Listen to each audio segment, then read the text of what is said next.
Live. Okay, I'm recording you guys, so if you bother me, then you'll be in the video, right? Okay, all right, so here we are. I'm working on logarithms today.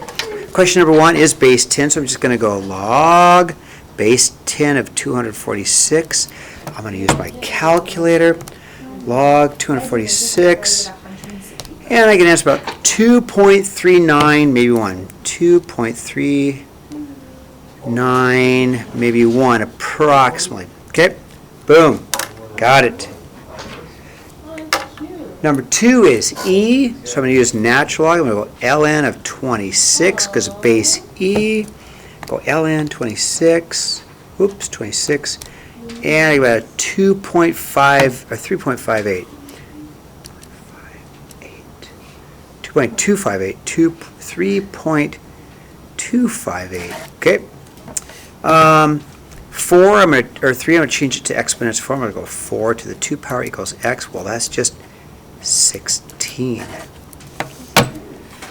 4, I can either do log 12, doing the change of base, divide by log 5, or I've got my special, on the good calculus, I've got a special button, log base. This is the best way to do it, log base. 5 of 12, about 1.544. Or you can just go log of 12 divided by log of 5. Same way, in case you don't have the fancy button, right? Same answer. What do you know? 5 is just very similar to 4. I'm going to change it first to log form. I'm going to go log base 6 of 380. I've got my special button in my calculator, or I can just go log of 380 divided by log of 6. If you don't have the special button, I do.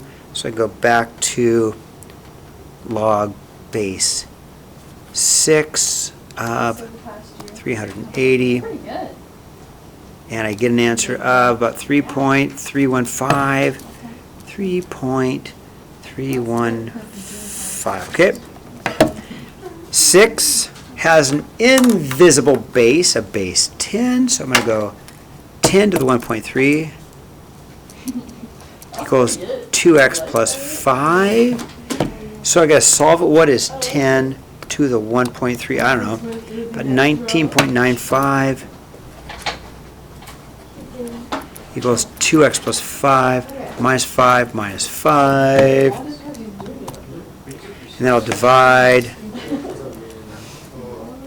by 2 and about 7.47.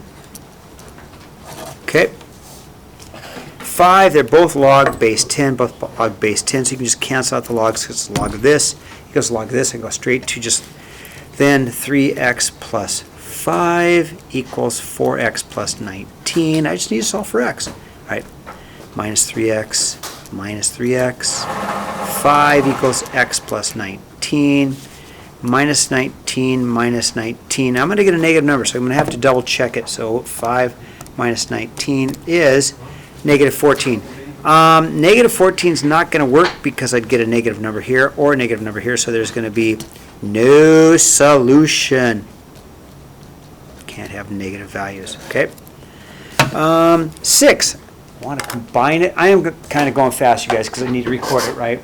6. I need to combine them to a single log, so I'm going to rewrite it as log base 2 of 5 times x plus 2 equals 4. I just put the 5 in front of that. It just looks better. Now I change it to exponential form, so I'll go 2 to the 4th power. 2 to the 4th power equals 5 times x plus 2. 2 to the 4th power is 16. Distribute 5x plus 10. Minus 10 minus 10. I get 6 equals 5x. Divide by 5, and I get 6/5 or 1.2. And that will work. That's a positive value. Okay, I like that. Okay. 7, I'm going to rewrite it in expanded form. So there's an invisible times sign here that I'll use as a plus. We'll start off with log base 5a cubed plus log base 5 of the square root of b, subtract because of the divide by, subtract log base 5 of c. Now I'm going to do one more thing. I'm going to float the exponents down. That's what logarithms do. That's a 1/2 power. I'll float that down. So I'll bring down the logarithms because an exponent to an exponent you multiply. So I get 3 log base 5 of a plus a 1/2 log base 5 of b minus a log base 5 of c. Okay, and that is the answer. Okay, that's the answer. Yeah. Okay, I'm going fast, but that's okay because then I can stop and load it up. Okay.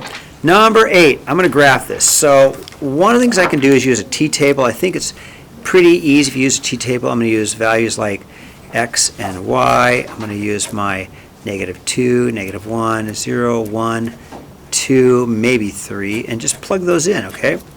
So, 3 times 2 to the -2 power is 0.75. I'm going to go 3 times 2 to the -1 power is do that again. 3 times 2 to the -1 power is 1.5. Anything to 0 power is 1, so I get 3. 2 to the 1 power is 2 times 3 is 6. 2 to the 2 power is 4. Oh, I should say x. Wow, there's a mistake. Yeah, total mistake. 2 squared is 4 times 3 is 12, and that's probably all I'm going to have room to put on it, okay? So I'm going to have this equation. I'm going to have 3. I'm going to have it 0.75. I'm going to have 1.5. I'm going to have 0, 3, 1 is at 6. And the graph's kind of going to go off the paper, okay, because it gets big. Now, its inverse is a logarithm, okay? So what is the inverse equation? So let's go ahead and start right here. We're going to have instead of y equals 3 times 2 to the x power, I'm going to have x equals 3 times 2 to the y power, okay? So if I need to get the inverse equation, I got to solve. So I switch variables for inverse. So the first thing I'll do is divide by 3. So x over 3 equals 2 to the y power. Well, I got an exponent, so I'm thinking better use logarithms. So I'm going to go log base 2 of x over 3 equals y. Okay?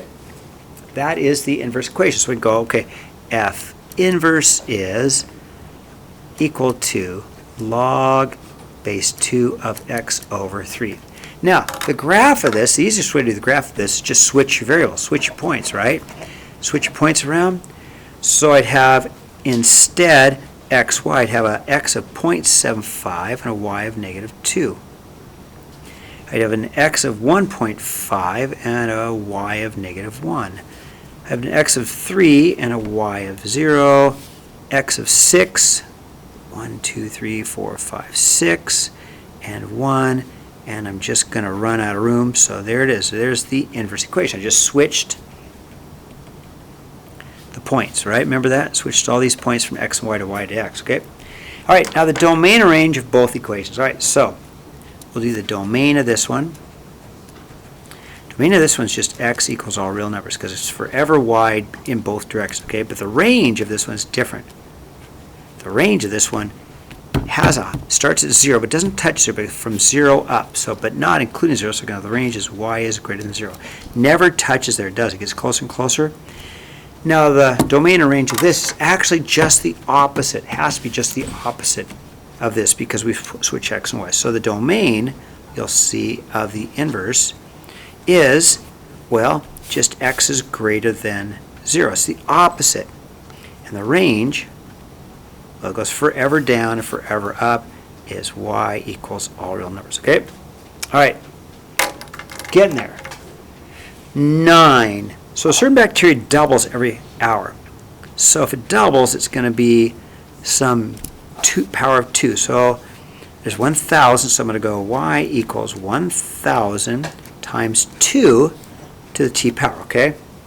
Doubles, that's my rate. Start with 1,000. Now, to reach 1 million, I'm just going to set it equal to 1 million. I'm going to solve. Equals 2 to the t power. Oh, I forgot my 1,000. It's all good.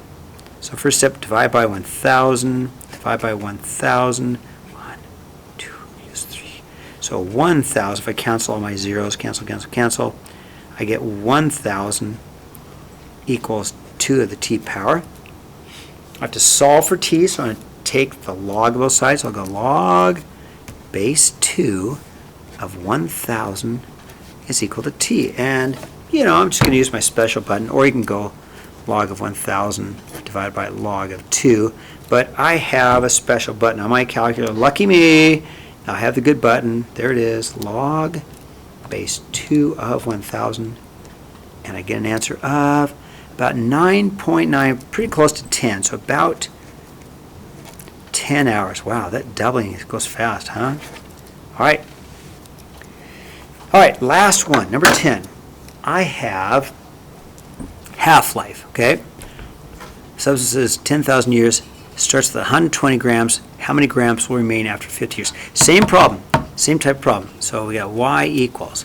We're going to start with 120, but it's a half-life, so it's 1/2, okay? How many grams remain after 500 years? So t is 500. So put the 500 here. So I'm going to go y equals 120 times 1/2 to the 500. And it's not going to be very many. I'm telling you, it's going to be probably so little you'll hardly even be able to see it, right? All right.